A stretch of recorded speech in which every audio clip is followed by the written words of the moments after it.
I used to love swimming in the sea. It felt so natural, like this was where I was meant to belong, with the salt tingling my skin and the waves lapping at my side. Then one day, I dived beneath the surface, and I realised I was too far from shore. All that surrounded me was a cavernous blue and the muffled sound of distant waves. And in that moment, the only thing I felt was terror.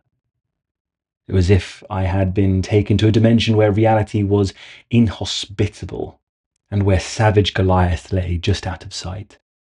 But I, like many of you, know this fear like an old friend. We see the same soul-crushing depths in the eyes of the being who stares back at us in the mirror. The same unseen, unknowable, deadly monsters that inhabit the oceans, the same kind of creatures that stalk our souls. That was the moment, frozen under the waves, faced by a familiar acquaintance, that I realized I am terrified of myself. From a young age, I, like many of you, learnt to hide my very being just to survive. It's not that my core is grotesque, far from it. I am bursting at the seams with joy, enthusiasm, energy, and love. But every time I let a fraction of this show, I faced abuse, isolation, and ridicule. I could never understand why. I thought life was about sharing this happiness. The shame and confusion of this rejection overwhelmed me for years. And then one day, disassociation hit, and I learnt to fear and shun myself to survive. I buried my soul deep and nailed a mask to my face. Every interaction started to feel like an interrogation. I had to pass as normal or face the same horrors again. Even the feeling of being observed was enough to make my grip on the mask tighten and push the soul I had buried even deeper inside. After years of practice, I became pretty damn good at appearing normal, or at least I thought I did. There was always this ever-present distance. People couldn't get to know the real me, and thanks to my anxiety about being found out, I could never make a proper connection with anybody. This distance was jarring for me, and it made my normality suspicious, leading me to constantly question if I passed the normal test of social interactions. But this is no way to live, and the guilt and pain of rejecting myself built up. Every few years or so, it would become too much, and I would dig my soul back up in a doomed attempt to replace the mask with something that felt more authentic. In my fear and desperation, I would cut out parts of myself, trying to mold something that would be acceptable. But cutting something to make it grow never works, whether it's a soul or an economy. So this always failed. I was replacing an ill-fitting mask with an even worse one, and brutalizing my very being even further. To feel joy, you need to know, accept, and be present with the things you love.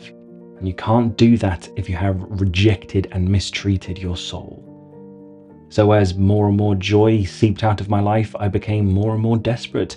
I repeated this process over and over again, butchering my soul into countless fragments, only to rebury them all. After years of this, I had forgotten that I had buried my soul, and my fear of whatever was within it that was constantly rejected became this anxiety-laden hyper-awareness. I'd learnt my lesson: conform or die. So despite forgetting what I had done to myself, I knew I was wearing an inauthentic mask, and if it slipped, not only would my sense of self evaporate, but existential horror would be awaiting me, even if I couldn't entirely place that horror. So, life became a never-ending series of decisions to keep the mask on, no matter the cost. My very existence depended on it. Through brutal trial and error, I learned to read facial expressions and body language to gauge people and figure out how to play this social game and pass. I became a chameleon, contorting myself into countless shapes and colours just to survive. It wasn't long before people exploited me, pushing me into crippling, suffocating shapes so that they could squeeze some modicum of worth out of me and throw me away once I was drained. What choice did I have? It was either conform and be exploited, or the monsters from the deep would make themselves known.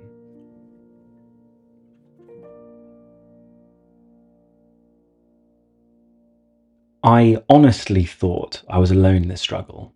I felt like an alien wandering the earth. But then I was diagnosed with autism and ADHD, and I realized it wasn't just me. There are millions of us. This realization did take me an awfully long time though. Diagnosis is hard. I had to come to terms with the fact that this part of me that was so brutalized that I buried, butchered, and forgot wasn't bad. I had done nothing wrong. My soul was just different. It didn't deserve the abuse from others or myself. The grief of realizing your inner child has been bleeding and weeping for years is all-consuming. This is the kind of grief that never truly passes, but once I became accustomed to its presence, I could pull my head up and realize there are countless neurodivergent people out there who have been through the exact same experience. We have been brutalized into fearing and deconstructing our very being. So you'd think we could find solace together, but it's not that easy. Our trauma, our fear keeps us divided. After all, how can you connect to someone who has buried and dissected themselves? So now I know I am not alone. My pain is not unique, and that is okay. Fear of self is everywhere.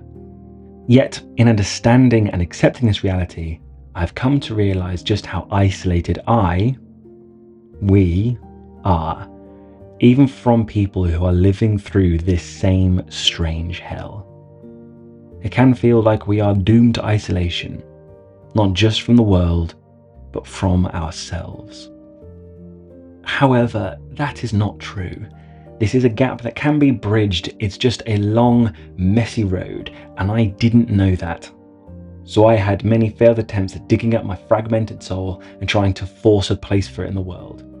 Whether it was new hobbies, new obsessions, new directions, or new careers, I tried every method of reinventing and redefining myself to bridge this gap, and each one was a total misfire. It was just a new mask being placed on top of the old one.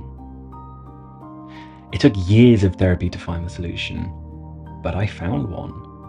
Be yourself. That way the people looking for you, the people you belong to, can find you. That sounds obvious and simple, but for us, that isn't a simple process. We buried, shattered, and forgot about our true selves a long time ago, and the thought of digging it all back up is gut-wrenchingly terrifying. To look at these shattered remains and accept that they did nothing wrong, they were just different and didn't deserve to be brutalized by others or you, we need buckets of empathy. We need to take this distraught inner child and give them a big, I understand, and I'm sorry kind of hug, which means having empathy for that child. Empathy for yourself kills the mask, frees you from this fear of self, and allows you to put the pieces of your soul back together. But be patient. You're meeting parts of yourself that you have been at war with. It takes time to rebuild trust with them after everything that's happened. Be curious, get to know these fragmented parts and give them the environment they need to bloom. Give them the space to make mistakes. Sure, it will take a lot of trial and error to find all these parts, come to understand them, and figure out how to accommodate them. And yes, this means facing the fear of yourself every single day, which will feel like an insurmountable task. But one day, some of these fragments will begin coming back together. It won't be complete, but it will feel like something you can embrace. And when they do, the joy you'll feel will be utterly overwhelming, and you'll be reminded why joy saves lives. And then you won't be able to help it. The mask will finally fall away, and this joy will erupt into the world. Like a beacon, it will call to the people who will make you truly happy, because you are not hard to love, and there are people seeking the joy you bring to the world. I've only just begun to travel down this road. My soul is in the early stages of coming back together, and my fear of it still lingers. But the pieces I've been able to assemble and the first bursts of joy I have experienced have all come from art, from putting the mess of a neurodivergent life down onto canvas. That is why I am doing this, not because I am reinventing myself as an artist, but because it is a space for me to nurture the part of myself that I have brutalized, to experience the unfathomable joy of self-acceptance, and to find a place of belonging. If I can help someone tread the same path out of the darkness that I am in the process of, then that is just a beautiful cherry on top of the cake. So, if like me, you see terrifying depths in the eyes that stare back at you in the mirror, it's okay. You aren't alone. You can feel at home in your own skin. You don't need to feel like an alien, but it takes time, and that's alright. Even if a flower blooms in the wrong season, it is still seen as a miracle. And I can't wait to see you bloom.